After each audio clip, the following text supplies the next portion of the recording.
Hi, it's Leslie Zemeckis back with another Write for Success. Growing up, I read a ton of true crime stories. I am still obsessed by them. From the book. There's a perverse comfort pooling this dark knowledge. Part of the curriculum of growing up as a girl is to learn lessons about your vulnerability. If not from your parents, then from a culture that's fascinated by wounded women. From an early age, women are primed to notice potential danger. For better or worse, this can make us more attuned to catastrophe, to how quickly daily life can slip into something terrifying. To solve a crime, the crime scene must be thoroughly investigated. So she created these little dollhouse dioramas of crimes.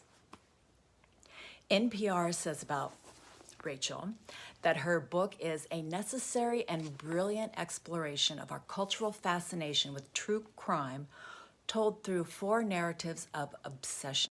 The New York Times Book Review calls it enthralling. Rachel Monroe is a seasoned writer and a volunteer fighter in Marfa, Texas. She believed and taught that to solve a crime, the crime scene must be thoroughly investigated. So she created these little dollhouse dioramas of crimes. NPR says about Rachel that her book is a necessary and brilliant exploration of our cultural fascination with true crime told through 4 narratives of obsession. The New York Times Book Review calls it enthralling. The author, Rachel Monroe, is a seasoned writer and a volunteer fighter in Marfa, Texas. How badass is that? So here is Rachel with her writing tips. See you all next week for another Write for Success. Stay safe.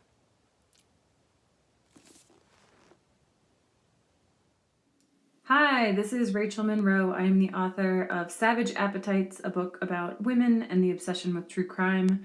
Here with a few writing tips for you guys. My first tip is a super practical one.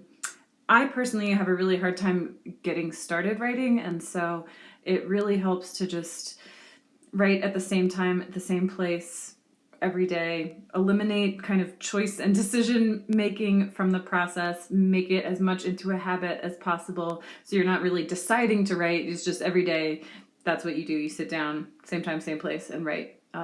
It'll get you there. My second tip is particularly for people who, like me, write nonfiction. You got to call people on the phone. I know that's something that, I don't know, I hate doing it, but you got to do it. It can be really easy to trick yourself into thinking, oh, I can get all the information I need from other sources, from social media, from news accounts, from other books. But you can't. You got to call people on the phone. It's like you get so much more richness, nuance, complexity when you do that. And then my third tip is that when you're writing, it's so important to follow your heart, as cheesy as that might sound. Whenever I have written something that I feel like it's what other people want to read, or it's the kind of writer that I should be, those are the pieces that don't turn out well or that fail. And then when I follow my own instincts, as odd as they may seem, even when I think, gosh, nobody else is going to care about this but me, that's the writing that tends to really sing. So you just have to follow your own strange internal compass, and that'll hopefully lead you the right way.